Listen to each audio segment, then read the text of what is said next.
Desde el 25 de julio pasado, en la Casa de la Cultura Ecuatoriana Benjamín Carrión, se expone la muestra pictórica Rostros, Rastros y Raíces, 30 años en confrontación. Muestra, exposición, del reconocido pintor ecuatoriano Alfonso Endara, quien precisamente con esta exposición de todas sus obras está celebrando 30 años de fructífera carrera en las bellas artes. Hoy conversamos con él aquí en El Ciudadano para que nos cuente cómo ha sido su trayectoria en estos 30 años y el porqué de esta exposición con este título, Rostros, Rastros y Raíces, 30 años en confrontación. Maestro, gracias por asistir a El Ciudadano. ¿Y en qué consiste esta muestra pictórica? 30 años precisamente en confrontación. Sí, muy buenos días y gracias por permitirme estar aquí. Bueno, la parte de estos rastros, rostros y raíces tiene que ver mucho con la gente común, la gente invisible, la que está ahí casi pasa desapercibida, que está a nuestro lado pero pasa desapercibida, la que no es tomada en cuenta, el indio, el cholo, el negro, la gente del mercado, cargadores, gente que ha facilitado hasta la comodidad nuestra, pero que a veces hasta se le trata con desdén. Es un poco el dignificarle, ¿no?, a todas estas personas que han estado ahí, que son parte nuestra, son parte de nuestra sociedad y que también tienen nosotros los que latinoamericanos tenemos mucho nuestras raíces ahí, en las razas estas, la mestiza, somos mestizos, y eso sería bueno mantenerlo, ¿no?, como parte de la identidad nuestra, porque eso es lo que somos. Es decir, visibilizar a aquel ciudadano que por la propia sociedad precisamente ha sido invisibilizado.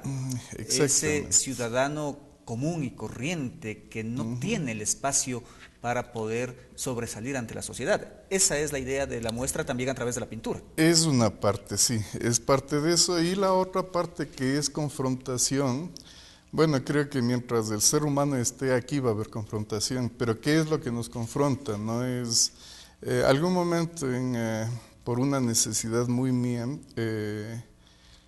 y al ver que había tantas verdades, entre comillas, que cada cual gritaba su verdad y cada cual tenía razón y tenía su lógica detrás de todo, dije, debe haber algo que realmente nos lleve a una verdad absoluta, universal y todo eso.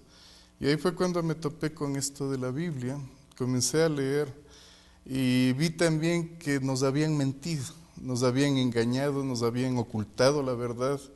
Ahí me di cuenta por qué tantos años han prohibido el leer la Biblia, y ahora que un poco se le ha puesto de lado, se le puso en el plano de sagrado, y lo sagrado no se topa.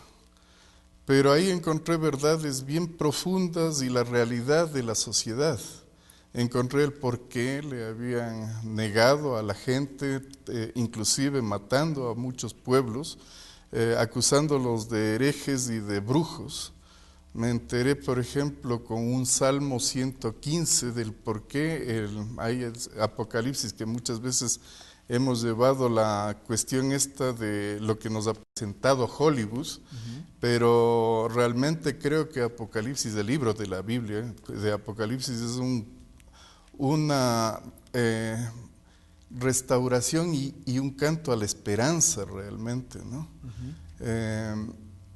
Y claro, nos muestran algo apocalíptico como algo terrible, pero más terrible creo que es lo que se está viviendo actualmente, donde el ser humano se ha vuelto enemigo del ser humano.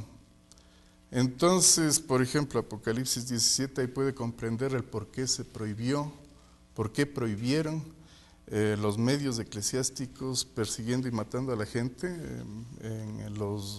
en las épocas medievales, la Santa Inquisición que les llamaron, el por qué prohibieron el leer este libro, que creo que es un libro que todo mundo deberíamos leerle.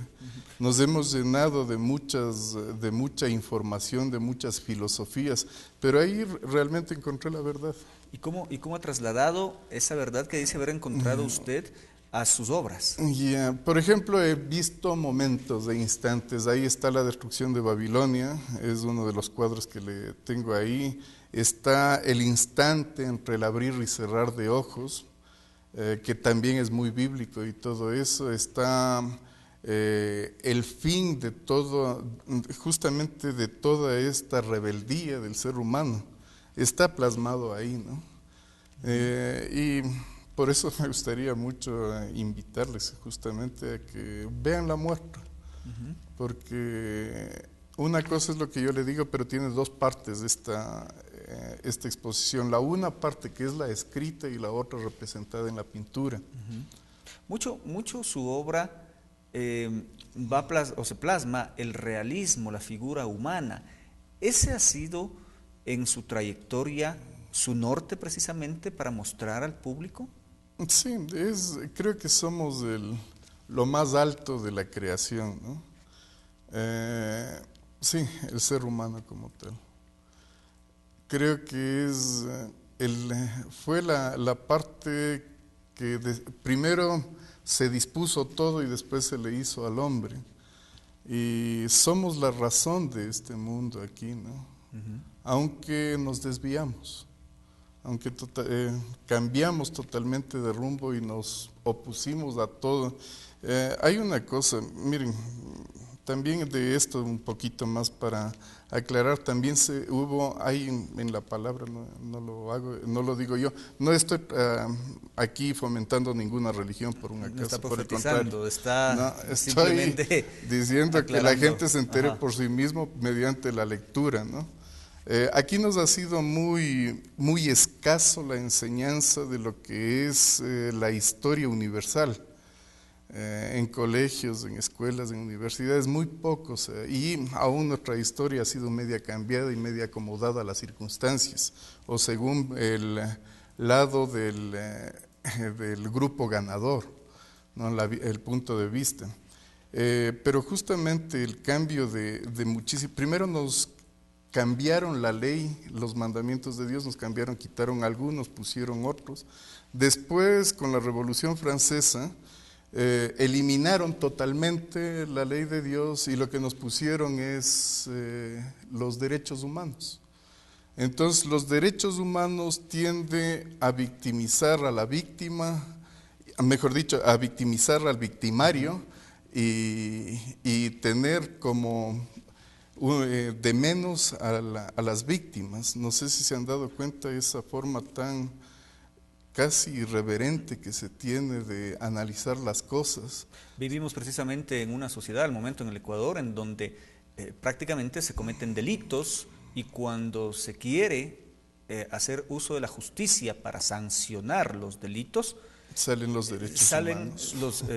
Sale la gente queriendo hacer mal uso de los derechos humanos.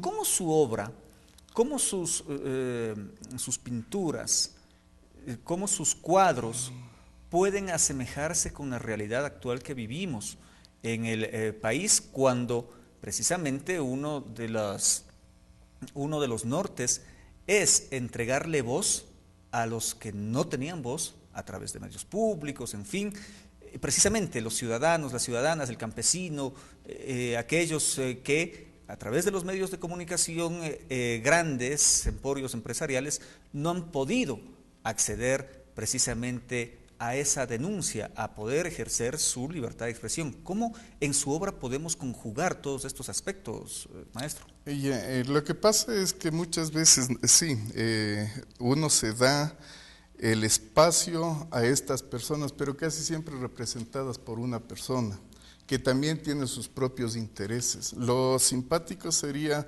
ver si es que esas personas nos representan a todos. Normalmente la democracia es así. El voto de la mayoría no quiere decir que se tenga la verdad, pero hay que seguirla a esta situación. Yo creo que muchas veces en la minoría ha estado la verdad más que en la mayoría, y eso lo hemos visto a través de la historia, ¿no? Ese por un lado, y sí, justamente esta cuestión de el fin de toda la rebelión está más o menos expresado todo esto, ¿no?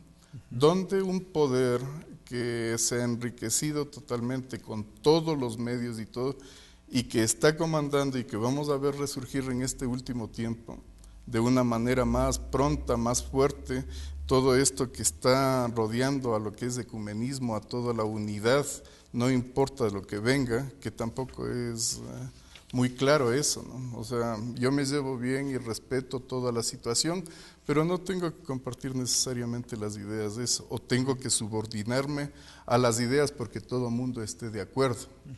No, nuevamente, creo que en la minoría en muchas cosas ha estado la verdad. ¿Es una especie de denuncia la obra suya?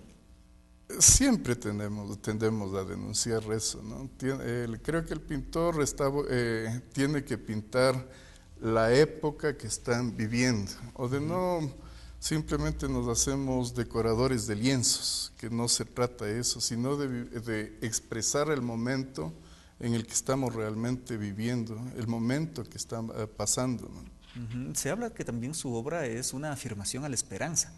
¿Cuál es la esperanza que usted quiere mostrar en sus cuadros? Totalmente, claro. Nuevamente me voy a lo que aprendí un poco. La esperanza siempre va a ser lo que ha traído conflicto en todas las religiones. Y es Jesucristo, ¿no? Es la esperanza. Si es que se habla en contra de Mahoma, le persiguen, le matan, le amenazan y de todo. Si se habla en contra de Buda es lo mismo. Pero aquí el problema de todo ha sido Jesucristo, y justamente hay por qué han aparecido unos falsos cristos, niños como cristos, crucificados como cristos y todo eso, que no es la realidad. Hay un resucitado y justamente es la esperanza, porque todo esto es algo cambiante que va a cambiar totalmente, ¿no? Estamos viviendo un tiempo, fíjese que se ha traído al mundo todo esto de los mayas, por ejemplo, las profecías de los mayas, ¿no? Terminó que no era una farsa. Las profecías de Nostradamus, que tratan de acomodarle como sea. Este es más o menos lo que pasa con ese cuento del lobo, del lobo que le mandan a un niño a cuidar un rebaño, y dice, si viene el lobo, pues gritas, pegas el grito y nosotros acudimos.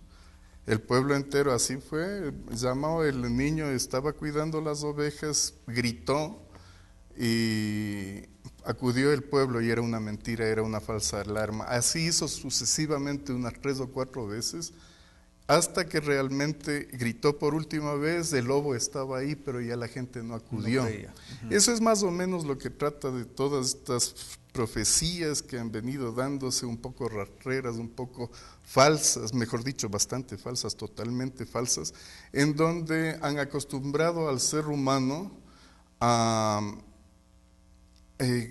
ver desde otro punto de vista la situación y acostumbrarse a que no pasa nada. Pero sin embargo estamos viendo alrededor del mundo, es cuestión de prender las noticias y ver cómo los desastres se están volviendo totalmente, y a la inmoralidad ya es moral totalmente. Entonces se ha degenerado todos los grados que hay de lo que es la moral, ¿no?